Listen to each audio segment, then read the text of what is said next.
Yes, it's This Week in Tech. I'm not Leo, but we're filling in for Leo Laporte with an amazing array of guests and stories like, did the Google car, the self-driving car, almost hit another self-driving car? Why Facebook is hanging Cat 5 cable for no apparent reason? And why Apple should be sending a well-written thank you note to Taylor Swift. Yes, that story lives on. And Twit is coming up next. Stay tuned. Netcasts you love. From people you trust. This is Twit. Bandwidth for This Week in Tech is provided by CacheFly at CacheFly.com.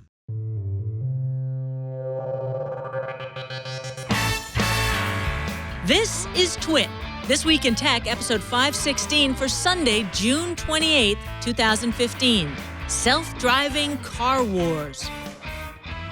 This Week in Tech is brought to you by Dropbox for Business. Dropbox for Business lets your team sync and share files just like Dropbox. Take advantage of the existing usage and familiarity of Dropbox and don't waste time trying to find a better solution. There isn't one. Visit Dropbox.com/twit for a free 14-day trial. Dropbox.com/twit. And by Carbonite. For the hands-on business owner, Carbonite makes data backup hands-free. Carbonite's automatic cloud backup provides you with round-the-clock protection at work and at home. Visit Carbonite.com and use the offer code TWIT for 2 free bonus months. And by Audible.com. Sign up for the Platinum Plan and get 2 free books. Go to audible.com/twit2. And don't forget to follow Audible on Twitter, user ID audible_com. And by Credit Karma. With Credit Karma, you can learn your credit score, get tips and suggestions on managing your credit, and monitor your credit for free. Visit creditkarma.com and don't forget to download their app by texting TWIT to 89800 and get started right away. All right, welcome to Twit. I am not Leo Laporte, but I am Becky Worley, and this is going to be a great show. We are celebrating with Leo. He has asked me to step in and host Twit this week because he is on his honeymoon, off on a cruise somewhere in a body of water in Europe. That's all I know. Secret location that cannot be disclosed. But I will be leading you through this week's technology news. You can follow me on Twitter. I'm at @bworley. I'm a correspondent for technology and consumer issues for ABC News, Good Morning America. And I am thrilled to be joined this week by the crew that will be saving me from standing in the shadow of a man who is irreplaceable, Leo Laporte. So Iain Thomson from The Register, thank you so much for coming up here to Petaluma. Not a problem. Thank you for having me. NASCAR traffic wasn't too bad. Yeah, NASCAR event. There's a fair going on. The Dead are playing as well. The Dead played. Yes, one of our Tech TV alumni, Jim Louderback, was like basically live tweeting the show last night. So, it was an event down at Levi Stadium. Also via Skype, Georgia Dow at Georgia_Dow. She is, you've probably seen or heard her on the iMore podcast. I was reading your bio. You're also a therapist? I'm a psychotherapist. Yeah, I deal with anxiety and depression, parenting, those type of things. Okay, this is just really going to be me pouring my soul out to you. We won't be talking about the tech news this week at all. No. Can I get in line for that too? Yeah, Jason Hiner is here for some therapies, for some support, for some discussion of all things. You guys didn't know, but that's actually why we're all here together. It's an intervention. Right. Ah, beautiful. Jason Hiner. Like Leo. Jason Hiner is editor-in-chief at Tech Republic. He's author of Follow the Geeks, and you can find that great book at followthegeeksbook.com. Jason, you're joining us from Kentucky? Louisville, Kentucky. Yes, indeed. Hotbed of technology. Yeah, CBS Interactive has a big office here. Tech Republic was founded here during the .com boom, and so most of my editorial team is still in Louisville to this day. So that's home base. I love that about ZD and CNET and all of the dispersive kind of reporters, and it gives a great perspective that's not just San Francisco or New York. So I think that's awesome. I follow. Yeah, we got people in 6 cities. It's awesome. It's very cool. One of my favorite writers is Stephen Shankland, and he's a CNET writer who's now in Paris and has such a different, perspective on things. So we are thrilled to have you, Jason, and let's just jump into things. Yeah. It's a little bit of a recap because last week's big story was that Taylor Swift had written this letter to Apple saying she was not going to participate in their streaming service because for the first 3 months, they were telling artists that they weren't going to compensate them for any songs that were streamed during this trial period. Well, since then, Apple has changed their mind. That was the big news. Taylor Swift has said yes, her 1989 album will be streamed. And I would say, Jason, the question to you is, this has actually been a good thing for Apple because they have also locked a few indie labels. They locked Beggars Group and Merlin. We're talking about production labels that represent Adele, Radiohead. Does Apple owe Taylor Swift a great big thank you?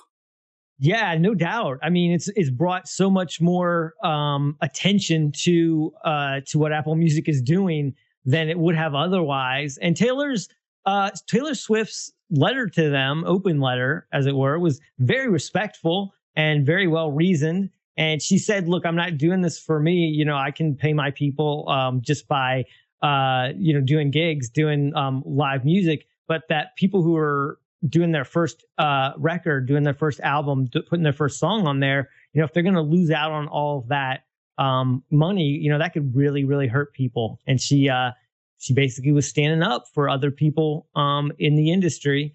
And Apple heard it loud and clear, changed their tune, and it brought so much attention to what Apple was doing and what Apple is going to be releasing with Apple Music that and other artists I think liked the fact that they backed down and they changed their policy on it, that they jumped on board. And so I think for Apple, in one sense, you kind of can't buy publicity like that. And it's also a good lesson, I think, in corporate, in business and sort of corporate policies of, you can, turning a negative into a positive. Sometimes you do dumb things and it's your reaction to it that can actually turn it around and show that, you do listen, or that you do have sort of the larger, something larger in mind and aren't so set in your ways. So this turned into just a really interesting thing. It also showed, as many people have pointed out, the power that Taylor Swift has right now. Right. And I think that's a really big question, because if Taylor Swift can jump in here and say, listen, the recording label sold us down the river by not negotiating on our behalf to get us those royalties and payments in the first 3 months, then she goes directly to Apple, circumvents the labels. I think it begs the question, Georgia, do you think, or Iain, do you think that this is us, and this is why I think this is newsworthy, even though this is sort of last week, is that, does this point to the question of what are the labels doing for the artists if they're not representing them with the streaming services in a way that really is to the artist's benefit? I think that in time, records are going to become more and more obsolete as now artists can reach directly to the people. People can, directly buy things from the artist. They can speak to the artist. They can publicize themselves. And I think that it showed a lot of power of what one artist, she's a huge artist in the field, but what one artist can do. And my hat's off to Apple for responding immediately, responding so quick. They did it on Twitter, no less.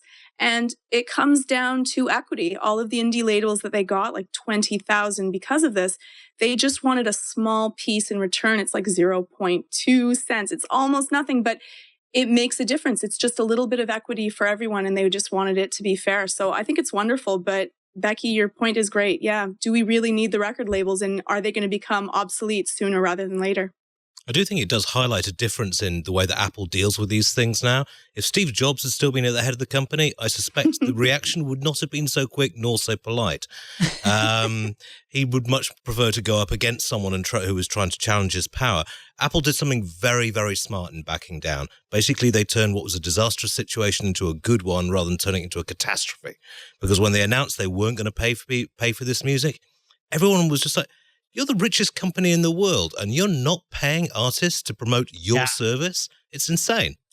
It's 0.2 cents per stream. So it's five streams is a penny for the artist. There's also a 0.047 for the record labels, actually. Yeah, for the labels, that's right. Even less for the artist. Yeah. Right. And there's 0.047 on top of that, I read somewhere, that's for the rights. So we're talking about 4 streams is a penny. I mean, it's ridiculous that they wouldn't pay. And going back to the label question, I think it's inexcusable that they didn't represent their artists.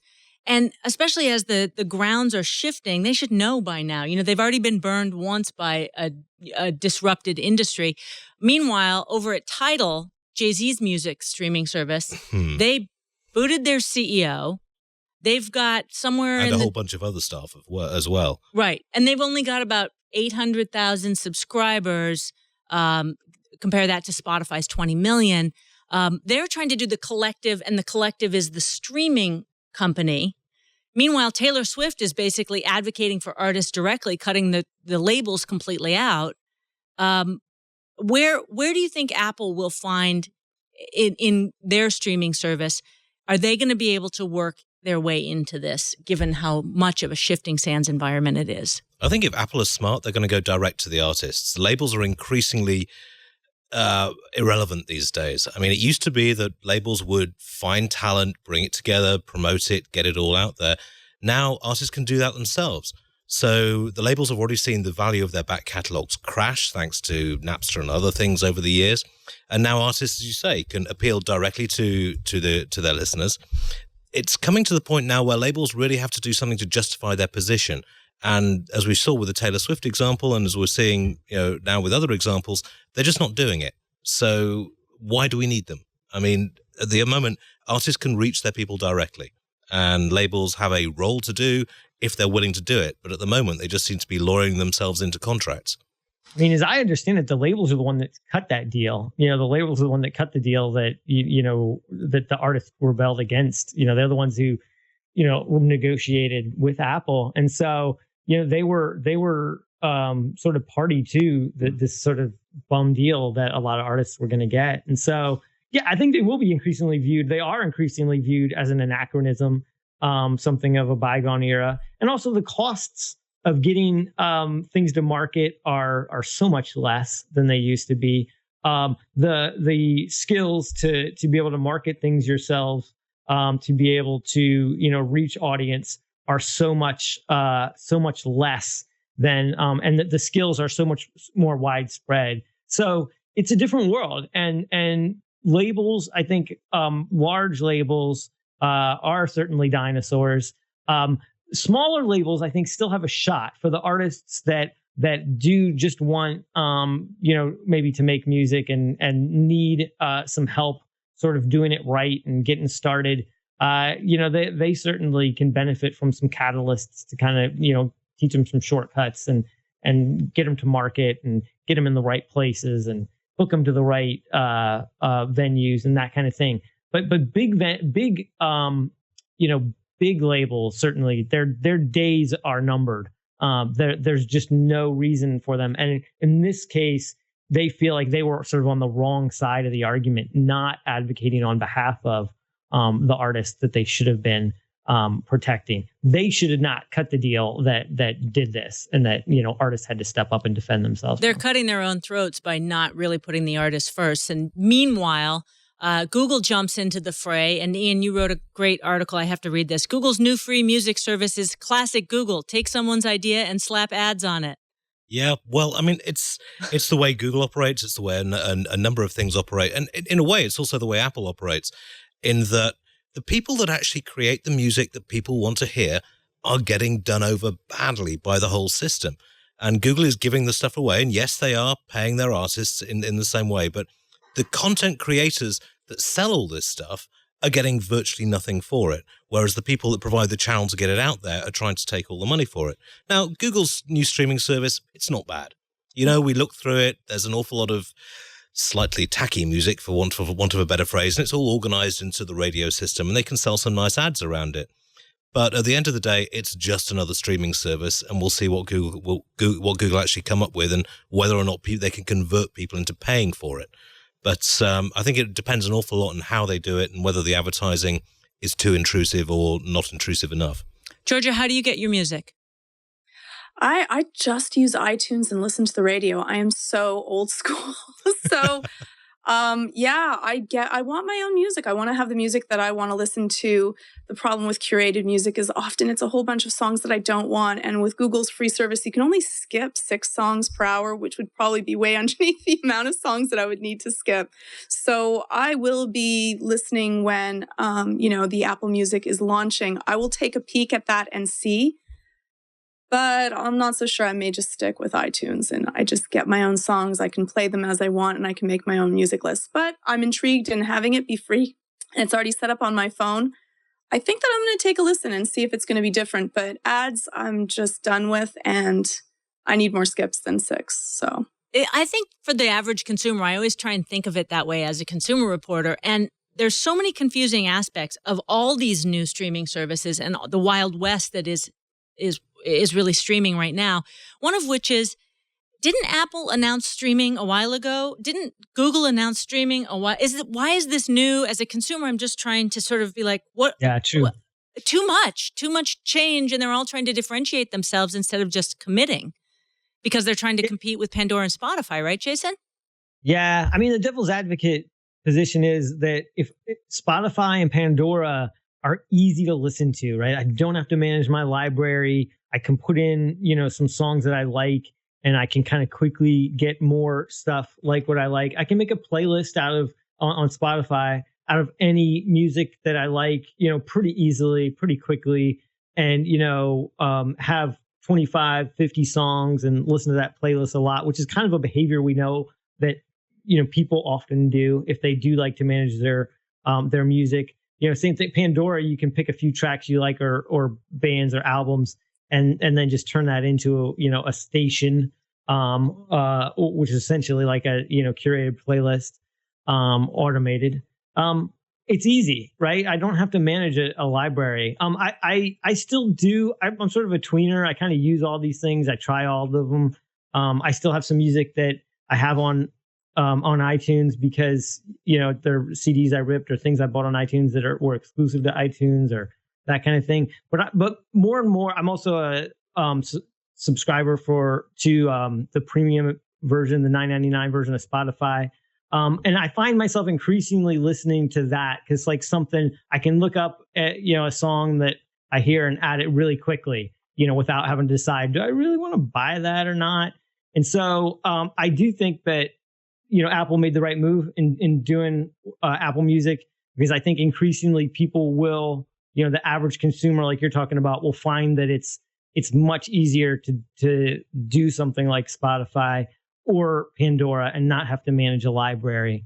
One note about Tidal, though. I tried Tidal for the 30-day sub, and I actually really liked the quality. It made me remember what it was like to listen to CDs, and I was like, wow, it really does sound good. It makes me want to stop and not multitask like I usually do when I'm listening to music, and just like listen, the way you used to like sit and listen to music.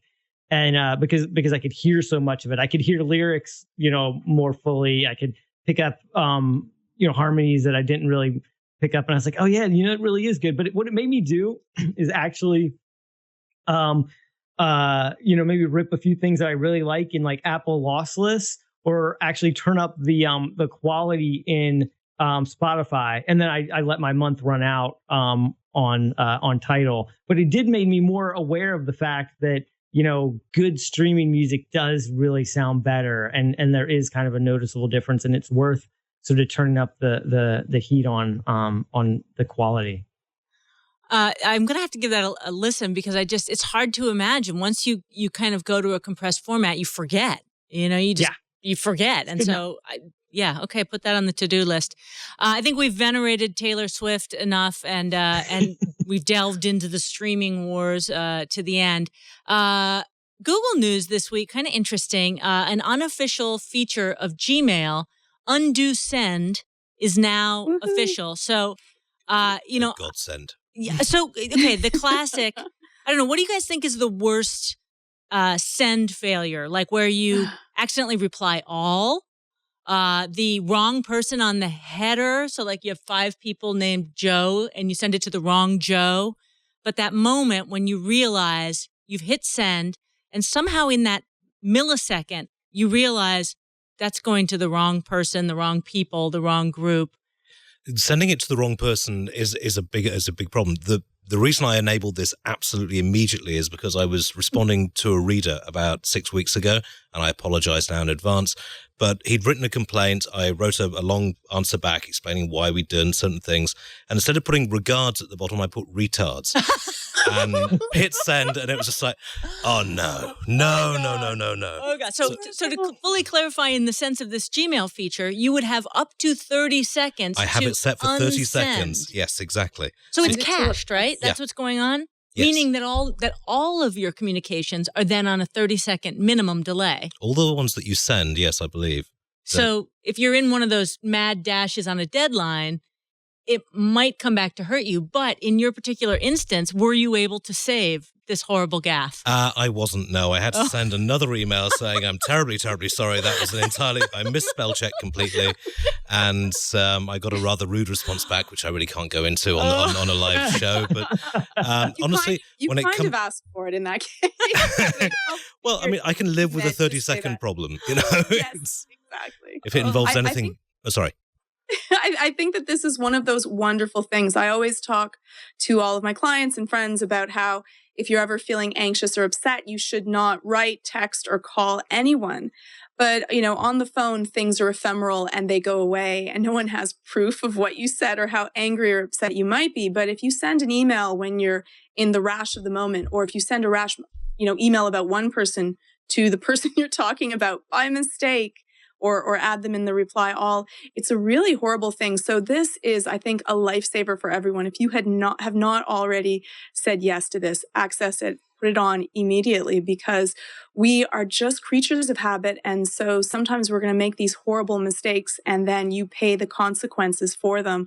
So it's great. I love this feature. Georgia, what are your top 3 sort of emotional intelligence tips for using technology as a therapist? Okay, what are we not doing that we should be doing for preserving relationships? Exactly. One is turn your tech off. It shouldn't beep, buzz, anything that you need it. It should just send small notifications. We are way too attached to our technology. And I know this is a tech show, but we also need to have time to relax. So I remember Renee Ritchie, who does MacBreak, and he has he has like a million computers, and they'd all beep, bing at the same time. And I'm like, I have to leave. You have to turn these off, because you're like a walking alarm clock. Every few seconds, minimize notifications. Got it. So turn them off. Okay. 2, don't use tech when you're really upset. Don't send the email. Don't send the technology. Leave it. And then the third one would be, don't use tech before you go to sleep. It is the wrong shade of light, and so you're going to end up keeping yourself more awake, and the rapid flashing of the screen, as well as that instant gratification of reading things that are really interesting, are going to keep you up for longer. And I know my husband's going to be thinking, she does this all the time anyways. I break this rule. But if I really need to sleep, I turn off my tech, do some relaxing breathing, and then let myself go to sleep. Okay, so I'll go Plants vs. Zombies, then relaxing breathing, then sleep. Exactly. Okay. All right. I think we've got it. We are going to take a quick break. Luckily, Leo has gotten all the information about our amazing sponsors, and he will be sharing that with you now while we go and do our relaxing breathing. Our show today brought to you by Dropbox for Business. We'll get right back to the panel in just a second, but I wanted to tell you a little bit about Dropbox for Business, which we are now using at Twit. We've been using Dropbox literally since Twit began, I think. I think Dropbox might be a little younger, so literally since Dropbox began. I use Dropbox to share audio files, to share text files. And as I wander around the studio, I noticed everybody else was using it too, but they were all using their personal account. That's why we were really thrilled to find out about Dropbox for Business, and very glad to subscribe. First of all, it's the right thing to do. People are using their personal Dropbox for Business. No. They need to use the business account. But it's also really important because it gives you control in ways that you really, really want. And the IT department will appreciate it. And if you're the IT department at your business, as I was for many years, you will appreciate it. Dropbox for Business is already familiar to your employees. It's exactly the same as they are already using, but it has some real advantages. First of all, every user starts off with a terabyte, and it's easy to expand. That's awesome. Your employees will love that. Staff can collaborate with team members, securely invite and control access to outside partners and clients and vendors. That's great. They only see what you share with them, nothing more. And most importantly, for your IT people, you get control. Dropbox for Business has powerful admin controls, remote wipe. Somebody leaves the company, don't worry. You can wipe their account. Intuitive sharing, permission controls, complete audit logs. You know who has access to data, when. This way, IT can make sure only the right people get access to that sensitive company data. Dropbox for Business also integrates with third-party security and administration solutions like SIEM and DLP and e-discovery. That gives you even more control. And of course, Dropbox for Business is secure. It uses encryption for file data in transit and at rest. Plus, and this is, I think, really great, the metadata also contains information. They use segmentation and hashing, and that anonymizes files, makes it even more secure, more private. They also have additional security features like single sign-on and two-step verification. Of course, I always turn that on immediately and recommend you do the same, two-step verification. You're going to love it. Take advantage of your employees' familiarity with Dropbox, your familiarity. Who doesn't love Dropbox? But give yourself the business controls you need. Sign up for Dropbox for Business today. Visit Dropbox.com/twit, free for 14 days. Give you a sense of all the extra features you get. Dropbox for Business at Dropbox.com/twit. We thank them so much for their support of This Week in Tech. Now back to the news. Leo on his honeymoon on a cruise somewhere in Europe, foolishly entrusting this ship to me, Becky Worley, consumer reporter, consumer technology correspondent for ABC News. So this week, important stories I was covering, I was testing tick repellents at a lab with 75 ticks crawling up my hands and legs. Hang on, they exposed you to ticks willingly? Oh. Yes. I'm sorry, you couldn't pay me to do your job. It's just so taking one for the team. I know. Well, see, we'll be talking about security bugs later, but I just want to let you know this is the context from which I come to this show this week. So bear with me, people. Becky, you are really hardcore. That's all I have to say. I have so much respect for you after hearing that. Rugby and tick repellent. Hey, perfect. From the jiu-jitsu champion, I'll take it. Plays rugby, lives through 75 ticks crawling all over it. And you guys missed the big one, mother of twins. So, I mean, come on. Yeah. That's really why I'm not on the show very often. I can never get a sitter. So, this is my gift to Leo and Lisa, was to host the show so that they could go on a honeymoon. So now you get why in stereo. Yes. Mm-hmm. See? Yeah. One story that really struck me this week, Google is working on a health tracking wristband, but it's not what you think. It's not a Fitbit. It's not something that's going to track your steps. It's a research tool that will aid those doing clinical trials to get rigorous data of your pulse, your heart rhythm. I don't really know the difference between those two things. And skin temperature, also environmental information, light exposure, noise levels. In Google pushing the envelope. You're an Android guy. Mm-hmm. Would you trust if they evolved this beyond clinical trials into something that reported data back to your doctor about how you were taking your medication or something in that vein? Would you trust? I would trust Google up to a point. I would say there would have to be some significant benefit to me in order to wear it. I mean, Apple is doing this with its smartwatch. They're making a big thing about the med kit that they've got on that. Google are now getting in on the game. If they're just looking to add this into, my smartwatch or whatever else, then no.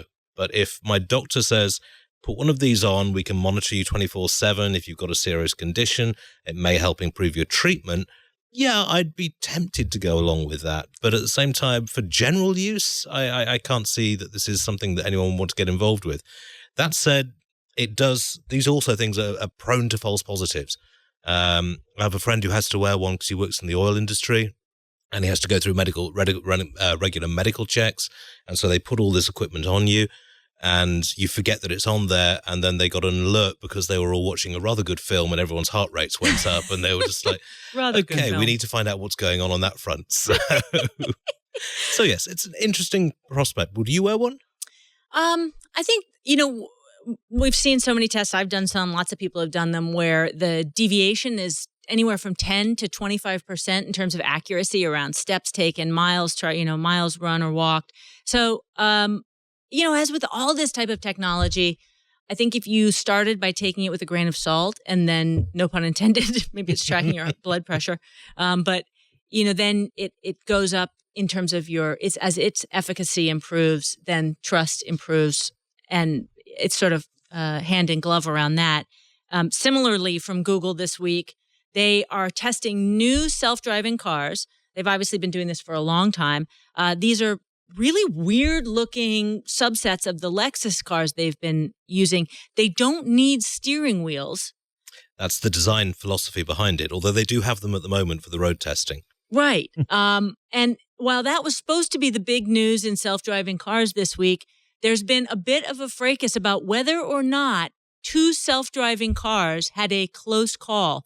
So a Delphi executive was in one of their self-driving vehicles, and he said that last week on San Antonio Road in Palo Alto that the car was preparing to change lanes, and then he said they were cut off by a Google self-driving car.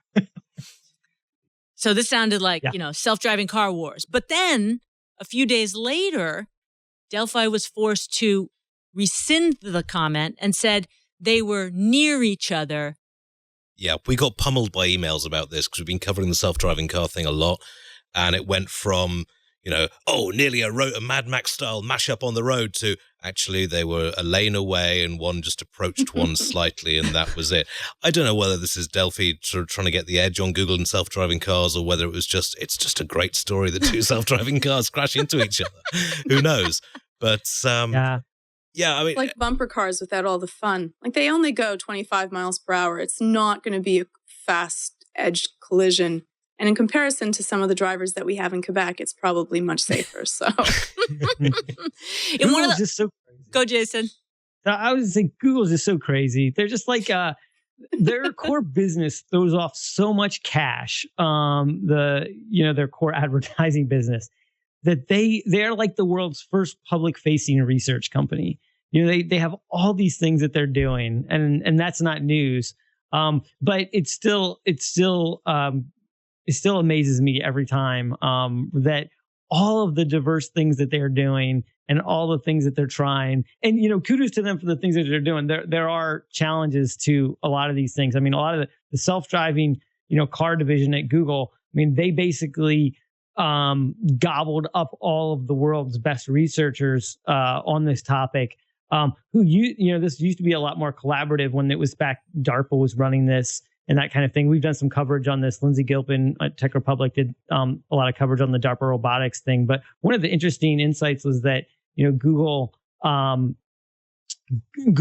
up a lot of the talent for that, and it really kind of dried up the research part of it, because now it's all inside a private company, so it's not public research with a lot of researchers sharing their knowledge and trying to help each other. But isn't that a benefit? I mean, at CES this year, it felt like it was the all autonomous car show with BMW debuting stuff, Mercedes jumping into the fray. I was in the back of the BMW car, and it was what really struck me about it is it was actually really not very disturbing. There was no driver in the front. Granted, we were, in this instance, going really, no more than 10 miles an hour.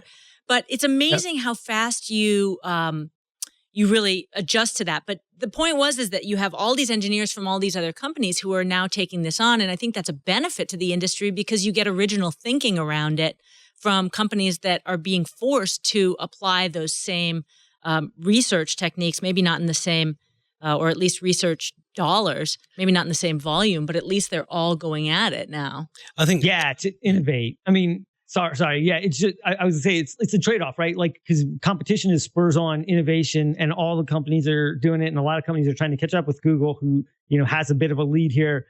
But at the same time, there are so it works both. It cuts both ways. Like there are things that they will duplicate and problems that they will, have to recreate the wheel on their own, each in their own silos as they are competing with each other. So, it's one of these things that, it just cuts both ways. It's a natural trade-off. There's a couple of things, though, that Google really haven't thought out about this. Firstly, from a legal standpoint, it's pretty clear that legislatures aren't going to allow people to just basically dial in their destination and go and sit in the back seat and have a pint while they're being driven to and from work. So, I mean, if you've got to be sitting there ready to put your hands on the wheel and take control, there's no real point to an autonomous car because you can't be doing other things.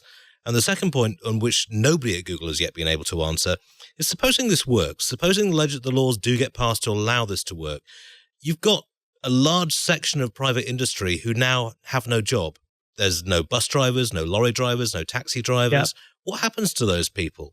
I mean, they're not all going to be able to retrain to be software engineers. So there needs to be some thinking about how we introduce this in such a way that doesn't cause mass disruption to the industry. Well, that's what really struck me about CES was that I noticed that the car companies had such a different approach, and their main goal was to expose people to the idea of it in very small, manageable situations.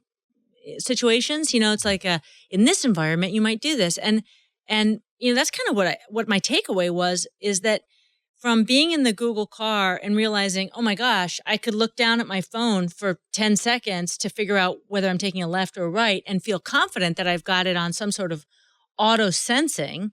I don't know. Do you guys have the auto sensing of a car stopped in front of you? I have that in my new minivan where if there's something in front of you that's slowed dramatically, it'll start beeping at me. Within the first hour of driving the thing, it snapped my head up while I was looking for directions. And I was so relieved. And it was an amazing feature that I never even knew I needed or would be comfortable with.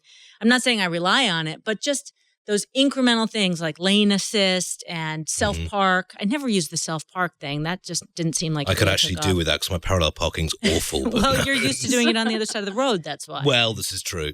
But when I came home from CES, I really had this feeling like I was disappointed that I wasn't coming home to a car that was going to drive me home, because I'd been riding around a little bit, enough to have had that experience. And it was amazing how quickly it was like, when you got a TiVo for the first time and then you had to go watch TV on where you didn't have a TiVo, it was just sort of like, what? This is crap. I felt that way coming home from CES. I had to drive myself home. This is ridiculous. No, I think that this is wonderful. I think that for people that have accessibility issues, people that are dealing with various physical disabilities, people that might be blind, people that are the elderly, this is going to be a complete game changer. And I think that, yes, it's going to change the complete infrastructure, but it's going to do it at a very slow pace for people that trust it. I think that for a lot of people, and I think Google might have to change their idea of not having a brake and not having a steering wheel. For those type A personalities that like to have control, they may wish, if they want to be able to very quickly change the direction of where they're going in a heartbeat. But I think that this is just a wonderful thing to be able to have for people that lose access to being able to drive, and then they no longer have their freedom of where they want to go, and being able to go visit people that they want and their friends and socialize. So I'm really excited. I'm waiting for I'll take a flying car. So I'm really waiting for my self-driving car. Oh, you are on it. You are on it, Georgia. Hey, I'm going to take a quick break, Jason, just because we're loquacious in Leo's absence. My gosh, I'm impressed. Leo on vacation, but he is here to share with us more information about the amazing sponsors of This Week in Tech. Hey, sorry to interrupt, but I wanted to mention, I know, I'm not here right now. This is my ghostly avatar telling you, back up! See, you knew I wouldn't let that go, would you? Carbonite online backup, not just for you. And, sometimes I think our audience, maybe it's important for them to know about Carbonite because you're the people your family goes to, your friends go to, your coworkers go to, asking for tech advice. And I want you to remember to tell them not only that they need to back up, but they need to do it right. They need to back up off-site so that their assets are safe in the cloud. And if something really bad happens in their business or their home, like a fire or a theft, they don't have to worry. Their data is safe. More than 1.5 million customers, 70,000 businesses trust Carbonite for round-the-clock protection of their business files. It's so great, especially if you're supporting somebody else. I do this with my kids. They don't even need to know about it. I just install it. You forget it. You could pay by the year or 2 years or 3 years even, and now they're safe. And you don't ever have to worry that they're going to call and say, I just got bit by the crypto locker virus or something. It's not a problem. They've got Carbonite. And they love it when you say, oh, don't worry, I already took care of that. You got Carbonite. Carbonite, get 2 bonus months free when you use the offer code TWIT at carbonite.com. CARBONITE. Great for home, for business. It's great if you're a hands-on business owner.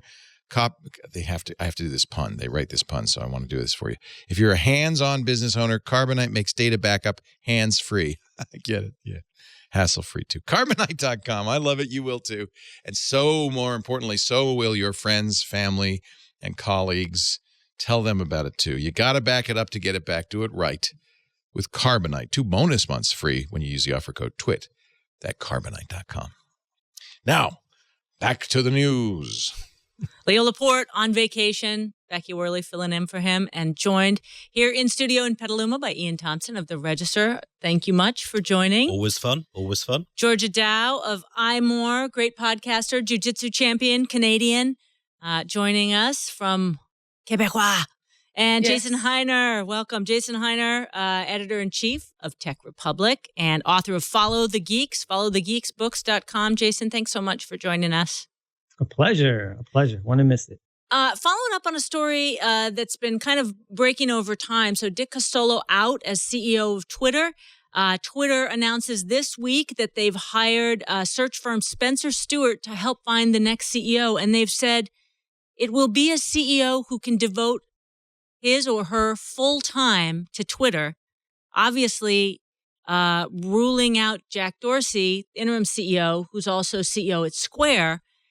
And I mean, I think why I think this is interesting is what makes a CEO only able to focus on one thing? I mean, you were just talking about Elon Musk, obviously SpaceX, Hyperloop, Tesla, Solar City. I mean, there are precedents. Mm-hmm. Steve Jobs at Pixar, and I can't remember what his overlap was at Apple, but there was interest certainly and fingers in the pies. He was mostly at Apple. Pixar was run by, Pixar had really good leaders, running it. His job at Pixar was pretty much to negotiate with the studios, and to say big things at meetings. So when Steve came to Apple, he was all Apple. Elon Musk is like an alien. That guy is unbelievable. But he's not the only example. Carlos Ghosn is at Nissan and Renault, and he's co-CEO of 2 Fortune 500 companies. So, I mean, but you just made a really good point, Jason, which is his job was to say really big things at meetings. And who's going to have a bigger stick to swing than Jack Dorsey when it comes to Twitter?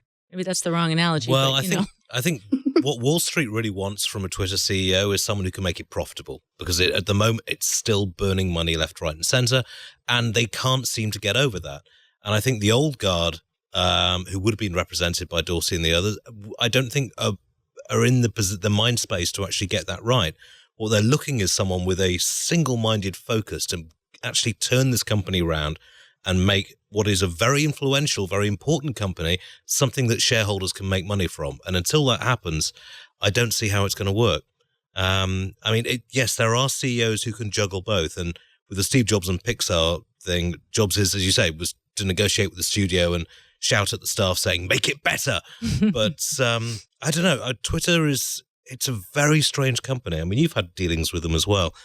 They still seem locked into the startup mindset where it's all about getting in more buyers and not about making a profit. It seems ambiguous. Go ahead, yeah. Jason. I was going to say, it needs somebody's full attention. I think that's what they're saying, and I think they're exactly right. Twitter has some big issues to deal with. I still think, and I sort of tweeted this out last week, I still think of Twitter as more of a platform than a product, and ultimately that's kind of its biggest challenge. It's never really become a product, but it has so much, it's raised so much money, and it is a public company now, and so it has to, show massive growth, and it has to show revenue, and it has to become a big business. And I think it still feels more like a platform to me than a money machine sort of advertising product, which is what they'd like it to be. That's not to say that it can't be that, but I think they need a different kind of leader to create that, if that's what they want to become, than what they've had in the past. And that's not a knock against Jack or Ev or Dick Costolo, who's done some really good work. I think turn it into more of a grown-up company, but it needs something. It needs to do something different if that's what it's going to be. And if it's going to be something different, if it's going to be more of a platform, then it needs somebody to sort of have the courage to take it in that direction and to sort of take a risk in that way and see if it can do something different and powerful there. But I don't see it as a job that anybody could do part-time because it has such fundamental, things to figure out about who it is and what it wants to be and what its business model is, because those things those are just all on the table right now, I think. One of the things that... Oh, go ahead, Georgia. I think that, Twitter gave that as the reason that they're going to be looking for no CEO. But in the end, as long as someone makes Twitter profitable, they would be happy with it. Whether they be part-time or not, they need someone that's going to be able to really take a look into the inner workings of how Twitter goes through and how they can make a profit from that. And if it would be someone that would be part-time, and, if they were already starting to make money, I'm sure that he would still be the CEO and they would be keeping him. So I think that was the reason that they thought, you know what, maybe they're not spending enough time thinking about Twitter because they have other interesting ventures on their plate. So let's try to find someone that can spend all their time trying to make sure that Twitter will be profitable coming forward. One of the stories that grabbed my attention this week, Iain, was Amazon filtering out bogus reviews. And I wanted to ask you guys, what are your key indicators? Well, first of all, the story is that Amazon's AI lab is going to bring in algorithmic software that's basically combing through the reviews, trying to figure out which ones are BS. The estimates are somewhere between 10 and 20% of all reviews online are made up or written by someone who has and is not editorially has an interest in unbiased. The ones they can detect. Yeah. What are your tips for what makes you think, that one's too on point, that's a fakie? What are your dead giveaways? You've basically got to look at who's doing the reviewing and what reviews they've done in the past. That's a very good. I mean, with stuff like Yelp, for example, you can easily see if someone's got one review and one friend, you instantly discount that review. I think Amazon's got the kind of compute energy to do this, but they're also missing out on a rich vein of humor.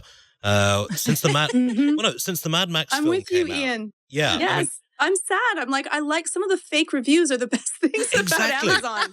I mean, remember the Mad Max film so that just started, where they spray the war boys spray their face with silver spray paint. You can now buy on Amazon sort of Cake's silver spray paint, and the top review there is, "What a spray! What a lovely spray!" And you read that and you can't help laughing. It makes the review so much better. I mean, yes, obviously they want to take out the financially, tainted reviews, right, and people that are just there to screw over the particular company involved. But it all depends on how it's done. And based on AI systems so far, I think they could lose more than they gain on this one. Well, I think what they said is it's going to be if it's verified. So if they know that you bought the product from Amazon, which is kind of something that you would think they would be doing already. They have this red line, which I never noticed before covering this story this week, that says verified purchase. Yeah. Never noticed that ever in all the reviews I've read. So just whoosh. But that will be a part of the ranking. Then they're going to allow other readers to thumbs up or thumbs down the reviews. That'll be part of it. And then I'm just wondering if they're looking for keywords or, if it's just going to be something that's, if it's totally over the top and effusive, then maybe it's a giveaway. I don't know.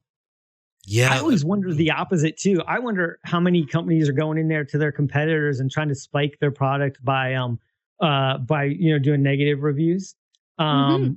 Because I see plenty of that where like a product will have glowing reviews, like 7, 8, 9 glowing reviews, and one sort of really sort of nondescript negative review that's just like, I'm never buying this product again. It didn't do what it promised. And, worst thing I ever bought. And I'm just kind of like, that sort of doesn't sound. I'm buying like this product instead. Right. Yeah. That too. Yeah. Right. Yeah. Well, so I think you're right. There's definitely I've always gone with read the 3, 4, and 5, the 2, 3, and 4 stars, never read the 5 and the 1. But then I think I'm just so like swayed easily by positive things that I end up reading the 5s and going, oh, it's going to be great. You see, I'm the opposite. It's the internet has made holiday planning an absolute nightmare. Because, you decide where you're going to go, then you start reading the online reviews, and it's just like, no, we can't go there. The curtain's got a terrible review in that hotel. And or one person's experience with a cockroach one time ruins this hotel. I can't even imagine being a proprietor of any of these like little B&Bs or whatever. They just get slagged off. But if you're in a large company, there are media companies who will explicitly say, we will hire a whole bunch of people, probably in the Far East or India, who will write good or bad reviews depending on what you offer. And this kind of fake astroturfing of review sites is a serious problem. If Amazon can get the AI right, this could be a really big help. But, to err is human. To really screw things up, you need computers. So, and also humans are still smarter than AI at this point. They figure out whatever Amazon does figure out, humans will figure out a way to get around it. Whether it's these companies that do this professionally, like you're saying, Iain, they hire people to go and actually buy the product, be verified, and then, do the review. And then within the 29 days, they ship it back and, and get their refund. Humans are smart enough to get around it if they want. And the Amazon system, I think, shows that, because the Amazon reviews, just so much of it looks like fluff and doesn't look very real anymore. I think 10 to 20% is being very generous. That's 10 to 20% that they can maybe of what they've detected. I think it's a lot higher than that.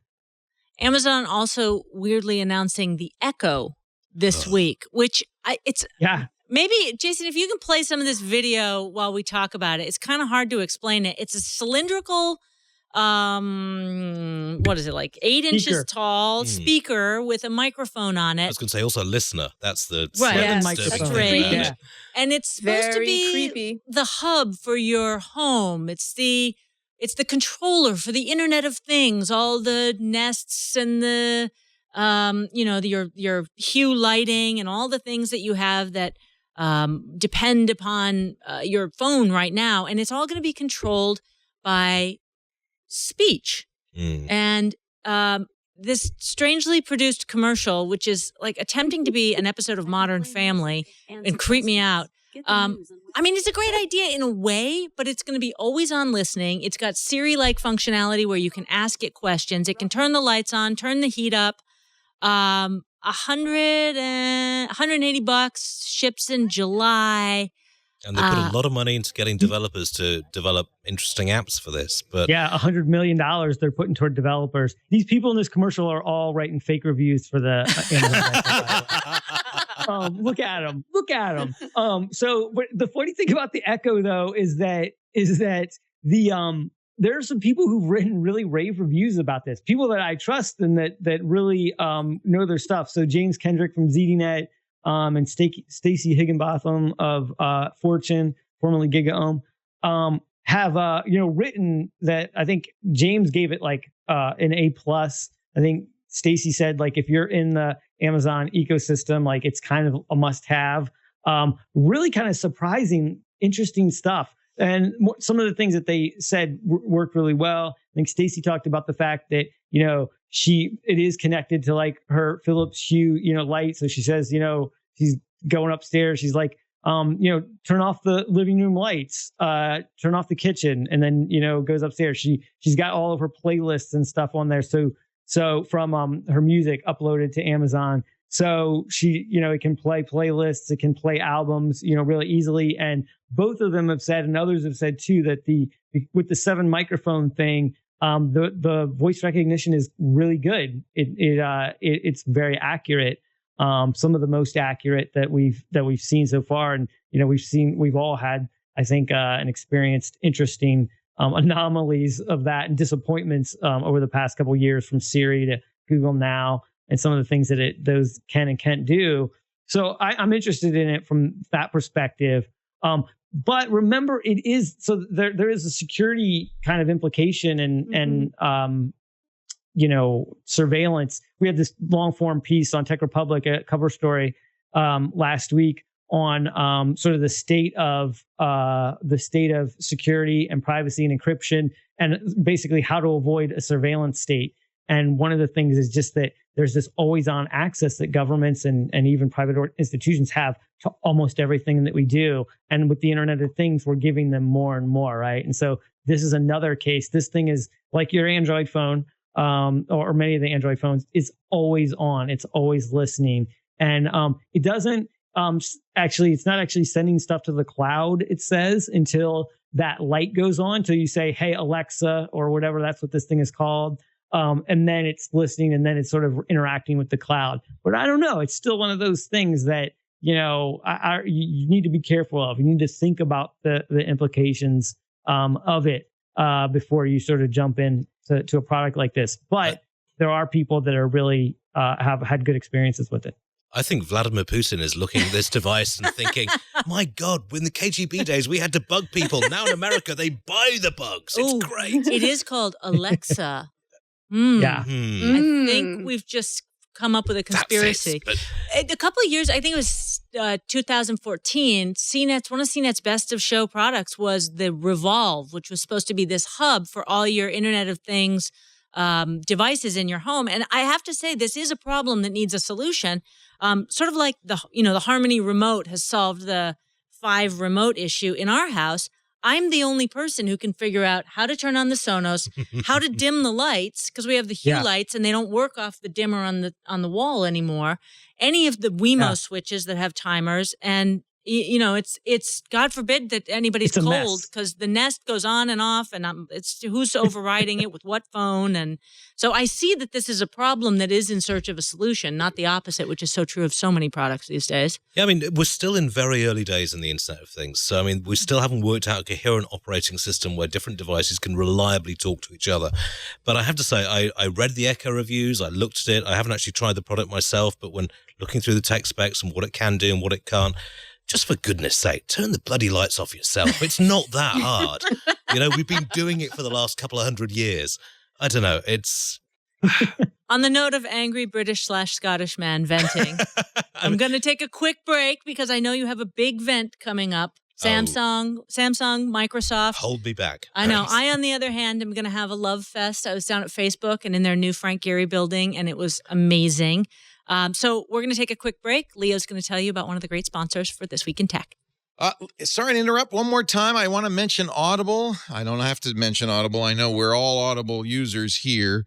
I loaded up the phone because that's how I listen now with the Audible apps. Those Audible apps are great. I put it on both my Android and my iOS phone because I have a 12-hour plane trip to and from, and I've got a lot of time watching the scenery float by on the boat, and I want to have my audiobooks.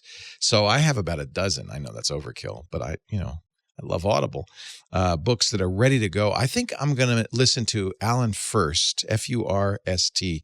His book, Night Soldiers, is he has a whole series of books about kind of spies in Germany. It's right where I'm going. I like to listen to books about where I am.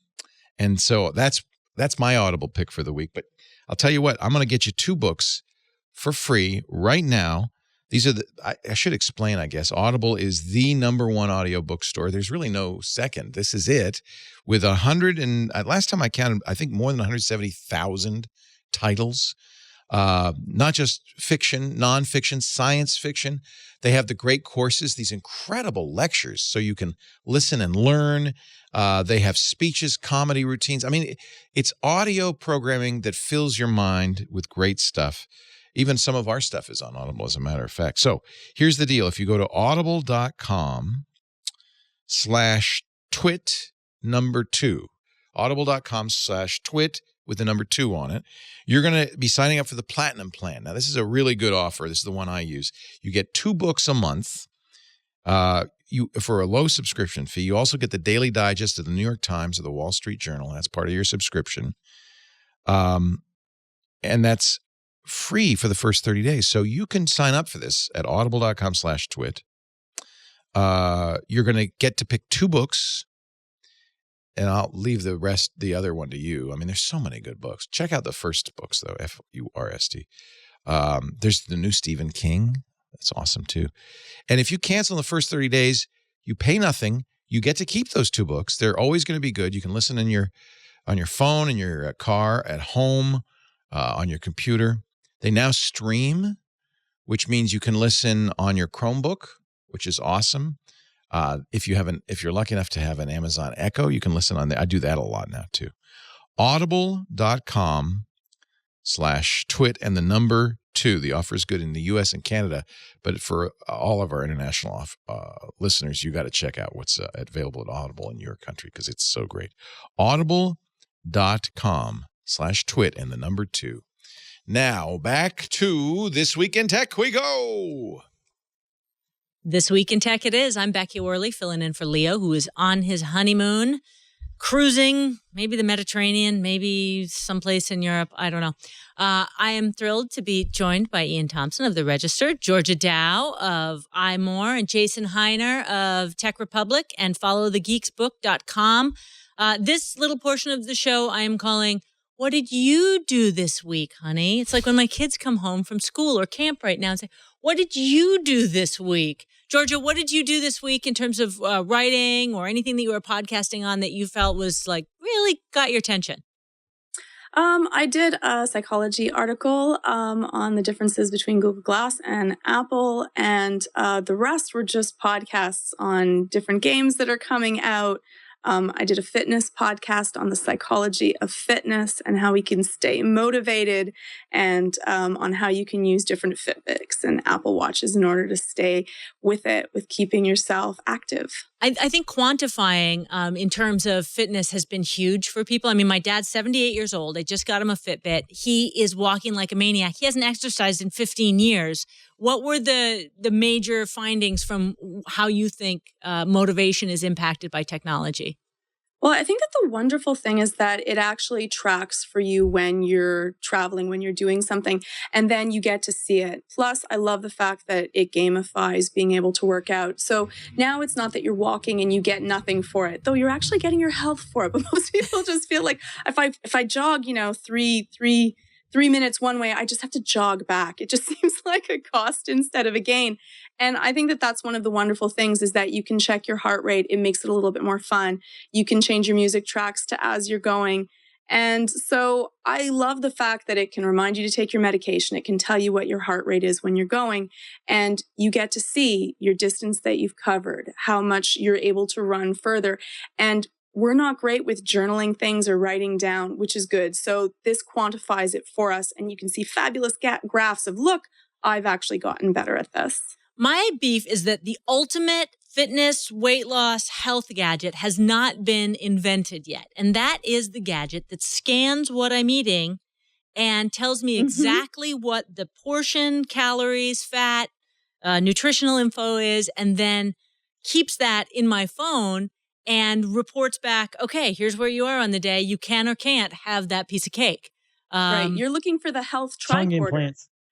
What do I need, Jason? Tongue implant. Right. The scanner. Calories. Hang on, I cook British food at home. I don't want to know what's in it and the number of calories that I'm taking in. Right. I saw one. I actually saw a similar to like a tricorder that would be able at CES that was able to actually tell you what medication you have just by the light that gets emitted back for it, the type of cheese that you're eating in foods. It can't deal as far with quantifying the amount to equal calories right now, but it was pretty close to it and relatively accurate. So soon you will have your health tricorder. I remember that. I remember because I was trying to figure out how to say the word. God forbid I ever had to say it on TV. A photospectrometer. And it was a handheld one. Yes. And it was really interesting because they combined it with a scale. And so by doing weight and then an analysis of the content of whatever it was, it could tell if it was a lipid or if it was a flour. And it was all based on amazing science. And I think there have been a couple of companies I've seen that have tried to say, oh, yeah, we've got this. Let's do a Kickstarter. Hello, vaporware. Never happened. But that's we're on the same page, Georgia. We want that to be happening. Jason, what was it for me though? Jason, what was on your to-do list this week? What interested you? Yeah. So by the way, I was saying just at the end of that last one was that you and I swear you and I have talked about this on a podcast before. And I think that's what it was. There was a Kickstarter of this company that was doing this, scanning this food. And we were both like, we need that. We want that. Anyway. Yeah, they have apps for it, but we want the photospectrometer plus app thing. Yes. And we'll fund that when it happens, right? Plug it in. Yes. So that does bring me to an article that I wrote, an article and video I did this week that I published this past week on the only 2 reasons to buy an Apple Watch for now. And one of them was better activity and health tracking, and the other was notifications. Those are the only 2 things it does like really well, and better than, most of the things that are out there that is competing with. Although I do like the notifications for Google services, especially on Android Wear, I think are better if you're in the Google ecosystem, not surprisingly. But I think just the way that it handles notifications. But for everything else in iOS, because it has more apps plugging into the ecosystem, it has a lot more different types of notifications. But the number one thing really is the better activity and health tracking. So I talked about the fact that the glanceable notification of your sort of health status, the three metrics that Apple uses, and the graphical display of that is really useful. And actually, one of the things that I talked about was you can use an app.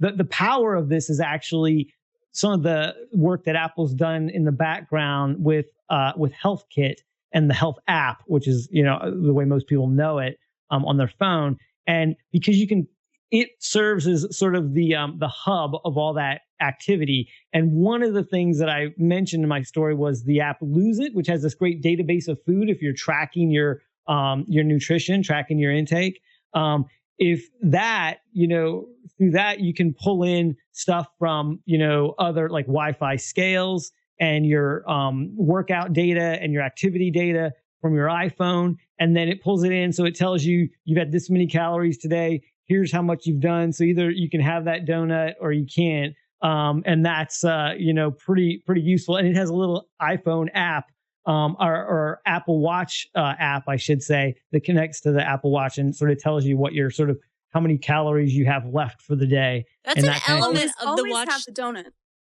It is. Always have the donut. It's a good strategy. Yes. It's a good strategy. But it's interesting point about notifications and about comparing it to other fitness devices, because I've always said that the limitation, obviously, of the Apple Watch is I/O. How are you going to input any of your data and what's the output in terms of the display? Yep. But what is that small postage stamp beat in terms of screen size and input-output mechanism? Your Fitbit, which sucks. You got like 3 little things that are doing some cryptic buzzing and, like a sequence of SOS messages. And I'm trying to figure out, does that mean that I did my 10,000 steps or that I'm woefully behind? So in terms of I/O, I hadn't thought about it, that it's definitely going to beat those devices. It's apparently quite awkward now to go for a business meeting at Apple because their watch beeps after 55 minutes and says, you should stand up and do a bit of jumping around now. And everyone stands up. Yes, exactly. Leo stands up during the show when it's in the middle, during live. I was his producer when we first started at Tech TV 100 years ago. And while other people were doing their segments, he was on all these fitness kicks. So somebody, Martin Sargent or somebody would be doing a segment and he'd be jogging. And once he stripped down and took his shirt off and streaked behind the set while someone else was doing their piece. So now, Becky, what did you tell him? Were you like, stop, or were you like, go for it, Leo? It's okay. It's in that we were so desperate for ratings. I thought it might rub off that behavior on some of the other talent also. Right. Right. I think that one of the best things with the Apple Watch is just the change in social interactions. So I'm sure that everyone on the panel has been to a tech conference and everyone's on their phone, whether they're eting, whether they're sitting next to you. I've been on dates like that. Right? Oh, that's so bad. Don't do that. Put away the tech if you're on a date. But that's the wonderful thing, is that you can just know if it's something that's important or not, and you don't have to be glued constantly to your phone. There's actually someone next to you. Look at them and converse. That's what you're supposed to be doing. But that's my favorite thing. But as someone who's concentrating so much, who's such a specialist in terms of how this is handled socially, this seems to be a fundamental problem with smartwatches that people can't get around. You get a notification, your watch buzzes, and your first indication is to look at it. It's just an instinctive reaction. And if you're in a conversation with somebody and you're looking at your watch, it's incredibly rude. So, I mean, How do you actually get around that?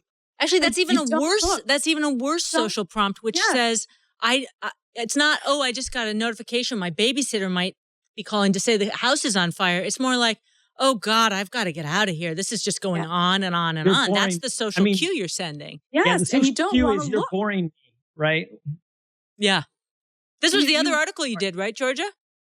Yeah, I think that, the other article was on like the problems with Google Glass in comparison to moving tech from the face and onto the wrist, which, there was just a whole bunch of issues with Google Glass, some funny, some not so funny, but if anyone even looked, so when you really think about something that's either in the past or thinking of something that you want to say in the future, you often look up and to the side. And whenever that would happen, when I was talking to someone that was wearing Google Glass, I'd be like, are they like surfing the web or checking me out? Like, what are they, are they doing something else than being in the conversation?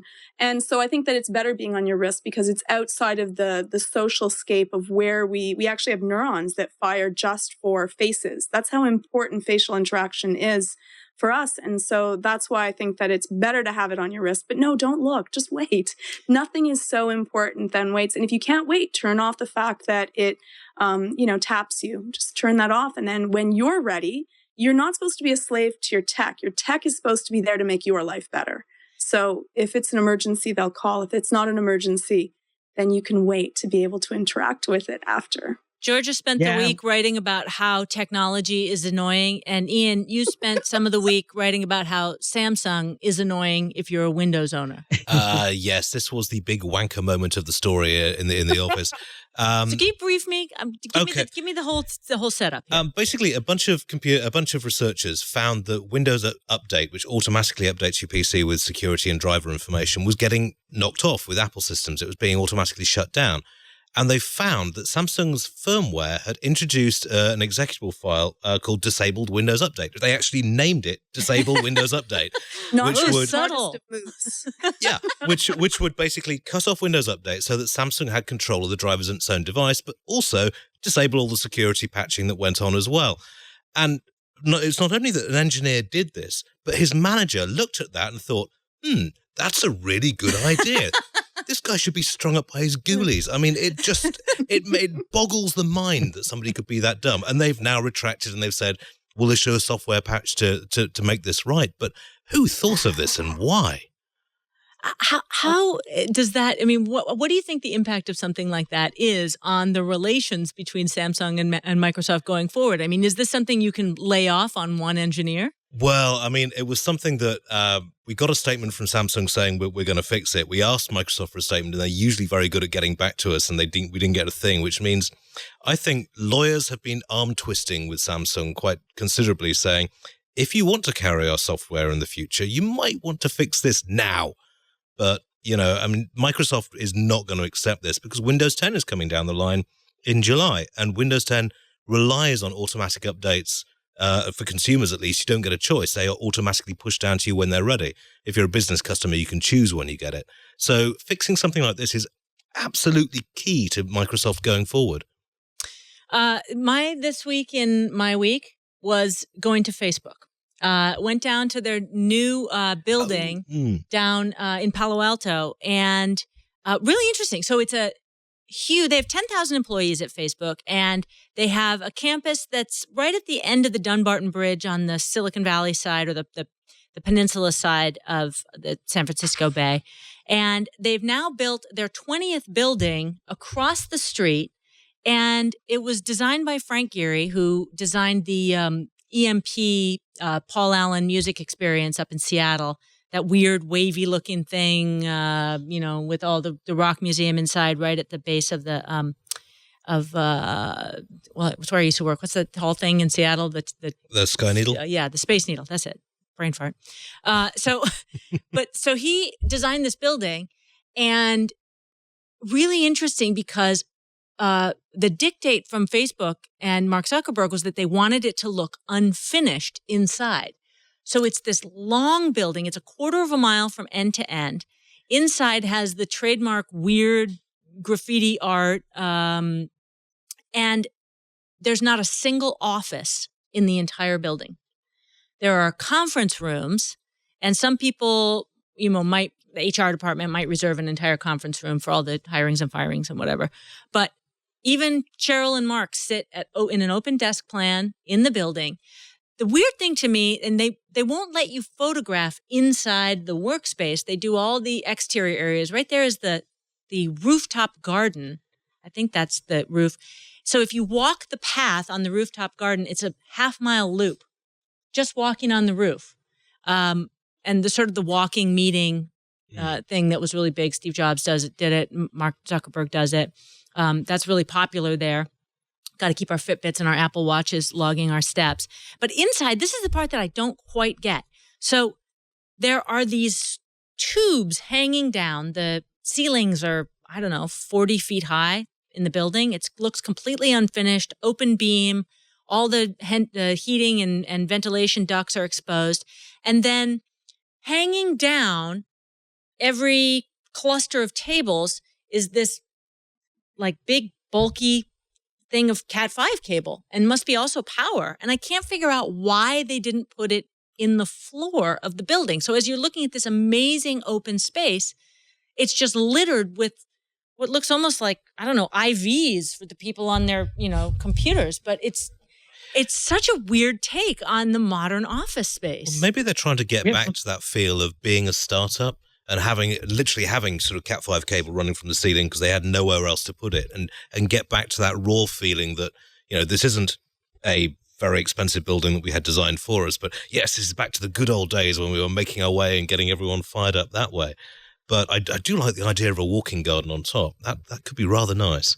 Yeah, that sounds awesome. Fact that it's open for everyone. So that makes it accessible to everyone. If you have a question, you don't have to worry about interrupting someone inside of their office. You're always open to that. Not great for your stress levels as well, though, because you can never have any privacy. If you need a moment, someone's always watching you, so there is a little bit of a detraction in having an open concept for your office building. But no, I agree with you, Becky. I'm like, it's, those good old days weren't that good old days. You want to have the wires on the floor, really. Like, you can afford it now. Have them popping up under the floor and then become seamless when you don't need them, so you can put them away. They could have shelled out for a little bit, I think. It does also seem a little bit like that vestige of all the graffiti art inside of it. I remember the first time I went to their new headquarters when they moved off University Avenue, and they went to the buildings 1 through 19 on the other side of the street from this new one. And there were these weird graffiti art elements on the wall. And it was mostly otherwise a pretty standard office park type building. And when I saw that episode of Silicon Valley where Ehrlich hired the guy to make the graffiti logo and it went horribly wrong, it totally reminded me of Facebook. Like, oh. Yeah. We have similar. It does remind me. There. Some of these are really common trends with, I think, architects in the Bay Area, because we have something very similar with the cables in the CBSI, formerly CNET headquarters on 2nd Street in San Francisco, and we also have the graffiti too. Except ours is chalk. It's these giant chalkboards, and there's graffiti. With a lot of the different logos and brands sort of have done. Their own thing, or I think maybe even chalk artists did some of it. But that the weird thing is that cable thing is we're trying to get rid of it now because it just sort of gets annoying and looks unfinished, and you're like, people come in and they're like, why are the cables open like that? That seems so odd. Dude, we were trying to make a statement. We're young, we're hip, we're happening. We have Ethernet hanging everywhere. What is it about Ethernet, exposed Ethernet cables that make you look hip? I mean, everybody uses wireless anyway. So it's kind of like, oh man, I don't know. It's nostalgia. Come on, the good old days where you'd feed the cables through the ceiling panels and down and sellotape them to the concrete pillars just to get onto your computer. It gets a little bit of energy going in there, but They could just hang AOL discs around and you would get the same nostalgia. On that note, I am going to take a break and we are coming back to discuss the exciting, the thrilling, the thing that really gets me excited, battery technology. Stay tuned for that. Hey, before you wrap the show up, can I get one more word in edgewise for our great sponsors? They make Twit possible. We're very grateful to them. And one of our newest sponsors, not only on Twit, but on the whole network, is Credit Karma. Man, I love Credit Karma. I actually found out about it a long time ago because I heard two of our employees talking about it. And one of them told the other one, you got to try this. And I, of course, listening in, I said, and I went off and tried it. And I love it. It's free. You can't beat that. CreditKarma.com. When you go there, you're going to learn about the most important number in your life. Not your age, not your weight, not your IQ. Those are important. This is more important. This is everything to do with your financial future. It's your credit score. That's going to impact what you pay when you get a loan, whether you can get a credit card, whether you can buy a house. You need to manage that number. You need to keep an eye on it. It's good when it goes up, bad when it goes down, and you want to be notified when it goes down. Figure out why. Credit Karma will help you with that and fix it. People often get stuck paying for this information, but never with Credit Karma. Free credit scores, reports, monitoring, handy financial tools to help you make sense of your credit, to understand why your score is the way it is. It was a boon for me. It really helped me when I was buying a house to know, and frankly, I had a problem. My score was lower than it ought to be.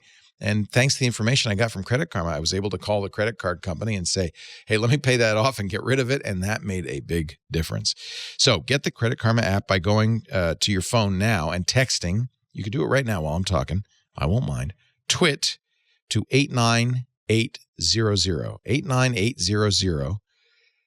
Text Twit. They'll send you a link back with the app for your phone, the right one. You'll also get suggestions to help you manage and monitor your credit. You'll be alerted when your credit score changes, and you do not have to give them a credit card.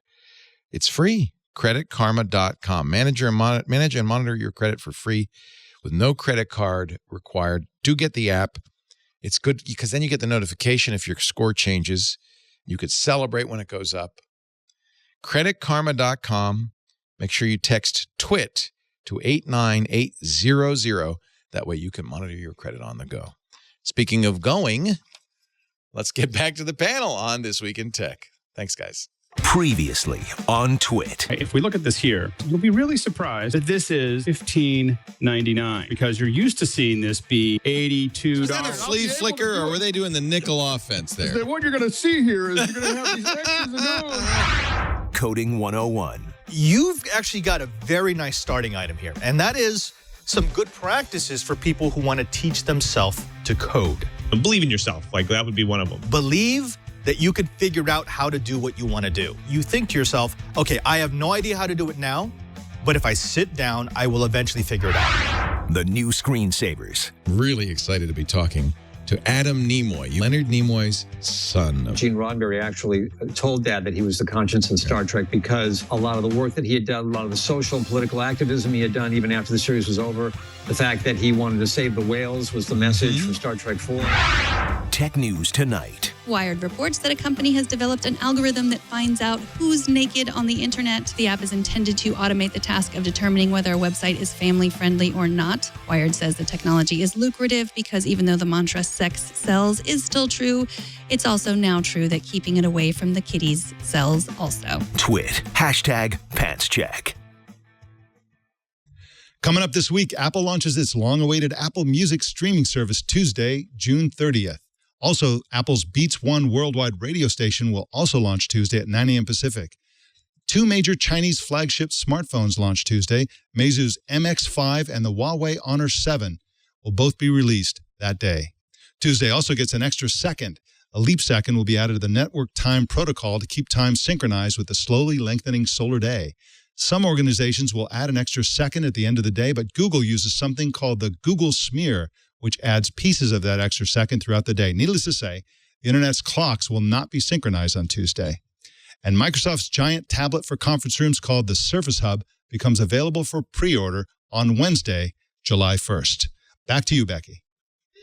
Everything you ever wanted to know about the Twit Network. I'm Becky Worley, filling in for Leo Laporte, and joined by amazing guests in studio and in Skype. And we now move on to my pet subject of the week, an article that really grabbed my attention because I'm fascinated by batteries. This was from Quartz. It was a really interesting article about this guy, Yet-Ming Chang, a Taiwanese guy who went to MIT, and he's done a bunch of battery startups. New technology, trying to really innovate the process of what the recipe is that goes into the battery slurry, if you will. And he's now started a new company, and he's changed his approach completely, saying, we're not going to move the battery process forward in the lab. We're going to move it forward on the assembly line and in the factories as we make batteries. Iain, you're skeptical about this just because we've seen so many battery stories about the next innovation, the thing that's going to take lithium ion forward. We're going to get to the moon. We're going to replace fossil fuels. It's all batteries. No, I mean, I am a little bit skeptical simply because I've been burnt so many times over the last 10 years. But what interested me about this was there's a historical analogy to this which works quite well. When mankind moved from the Bronze Age to the Iron Age, it was a very slow process because iron doesn't offer that many advantages over bronze. But if you chuck carbon into the mixture in the manufacturing process, you get steel, which instantly outdoes bronze in pretty much every other way. So taking it from the manufacturing standpoint, I think, is quite handy. It all depends on rollout because, as I say, I've written so many stories about this is going to be the next big thing, lithium ion, lithium polymer, whatever. I really hope, because we need battery technology like nothing else. So if you can encapsulate, just to sort of put this in perspective, batteries are basically equivalent to gasoline. It's a storage mechanism for energy. Mm-hmm. And why I think we've all heard the smoothing out the grid argument and that we need to be able to do this at sort of industrial scale. Then we've got the Tesla battery for the home, batteries for cars, batteries for space exploration. What is it that makes batteries the catalyst for moving us into the next age? Or is that an overstatement?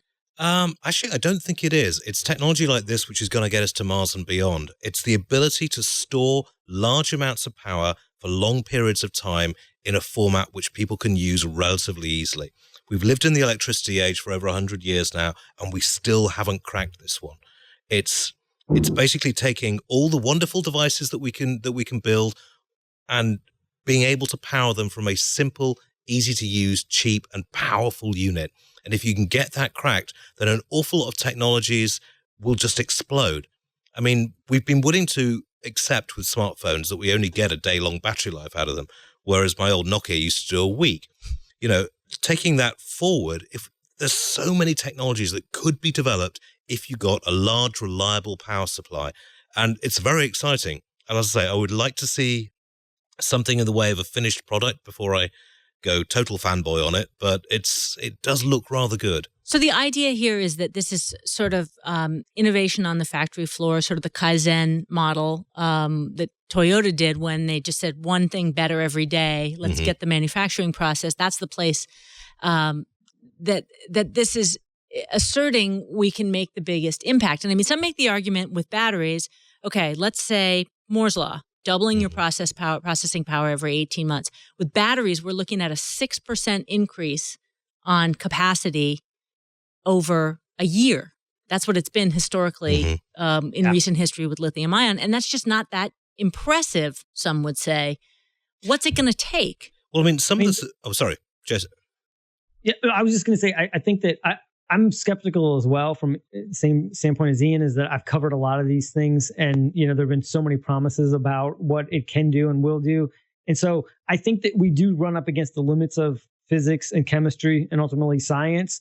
And so possibly the more promising direction is the fast charging. So that, that is something that has made huge leaps forward and continues to where you can get almost a full battery, charged in now less than an hour.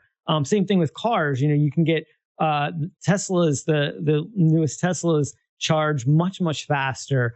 in 20 minutes, I think you can get a lot more mileage from one of their charging stations. It's the same process.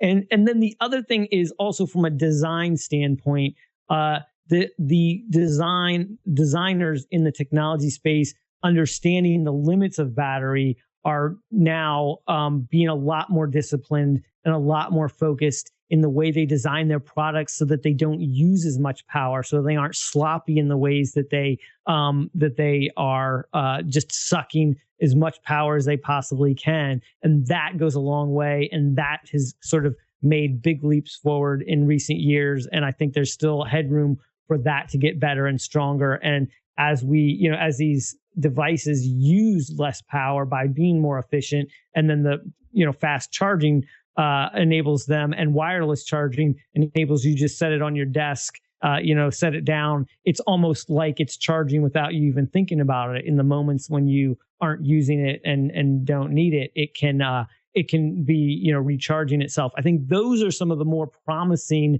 and more likely things to give us some benefits and some leaps forward in this area. Corncob in the chat room was asking how hydrogen's going to play in, and it made me think. You're talking about all the companies that have been hyped and then disappeared, and it made me think of Bloom Energy, which had this huge 60 minutes of expose. We covered it on Good Morning America. It was a hydrogen-based energy solution that Google and eBay were putting in place and promised, but everyone's so hyped up about it. Yeah. And the question that I think I have going back is, what is going to be the game changer here? I think Elon Musk getting involved is huge. I'm waiting for the electricity companies to get involved. They're in, everyone's talked about the renewable death spiral that they're in, and that only batteries are going to solve that, but they're not innovating or banding together or creating financial models whereby they might be able to smooth out their grid.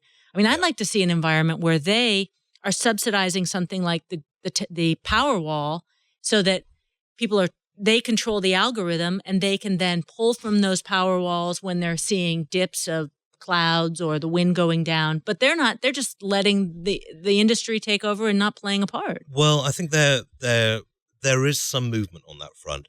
The power companies traditionally have been very anti all this stuff because it disrupts what has been an established business model for 100 years. But it's not going to work anymore.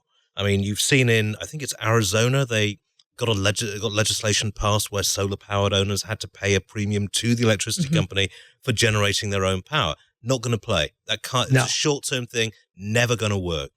I think some power companies are starting to embrace, and particularly with the Tesla battery, you're seeing power companies getting on board with that. Some people are starting to learn, but it comes back to what we were talking about at the start of the show. The record labels fought against online music for so long, and it nearly destroyed them. The electricity companies will do the same, but hopefully humanity might have smartened up a bit and seen that, if a strong wind is coming, you build windmills, not windbreaks. We'll see. It hasn't been terribly inspirational, but once the death spiral starts for real, and there's a tipping point in terms of the number of people that are going with solar, certainly out here in the West where adoption rates are so high, you'd think that they would smell the death knell of their own industry and get involved. They are worried in that traditionally with the power generation industry, as society has developed, there's been a steady increase in power use. And now that's started to dip because people are using less power, but also generating their own power. And that's, I think, set off a lot of warning signals in some areas of management of some electricity companies. But there is enormous momentum of conservatism and conservative thought going on in there that says just stick with what we know. It's what we know. It makes no sense. You can't stand against technology like that.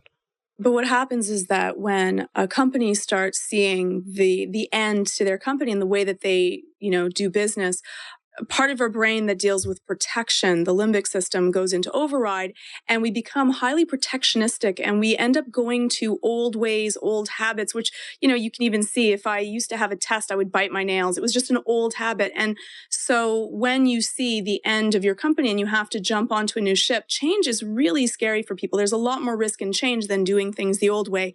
And it's the same reason why people keep on doing things that don't work for them, and they just continue with the same patterns. We're just pattern oriented naturally. And so that the same thing that happens with large companies, they want to stick with the ways that worked, tried and true. And unfortunately, often when times get worse, they become more protectionistic, not more modern. And so you end up seeing the same thing with like cable companies and other things. They're holding on to old traditional values that no longer work because adaptation is just such a scary thing. Having Georgia here and bringing in this whole emotional intelligence into the tech conversation is awesome. I've truly enjoyed it. I think I'm going to go out on a limb here and say we have covered the week's tech news. There are a few things we left out, but in the absence of our great spiritual leader, Leo Laporte, we did the best we could. And a huge thank you to the guests who are here. Iain Thomson of The Register. He is at IAIN Thomson. Yes, my family and I have had words about that one. Yes, it makes for a challenging Twitter handle. Georgia Dow, she's Georgia_Dow from iMore, and our EQ expert at large. Joining us from Canada, we've got a real sort of international thing going here with the Brit here on my right, the Canadian, and then Jason Hiner, Tech Republic editor-in-chief and author of Follow the Geeks, followthegeeksbooks.com. We just released a new chapter this week on O'Malley. So check it out. Available for free until the next chapter is released. What a great publishing model. Super inventive, and psyched to see your success, Jason. You're at Jason Hiner on Twitter, yes. Right? Yeah, okay, yes, got indeed. it. I am Becky Worley at bworley on Twitter, and thank you all so much for joining in the chat room, for being kind and helping us to get through this. And with that, I can say another twit is in the can. Amazing.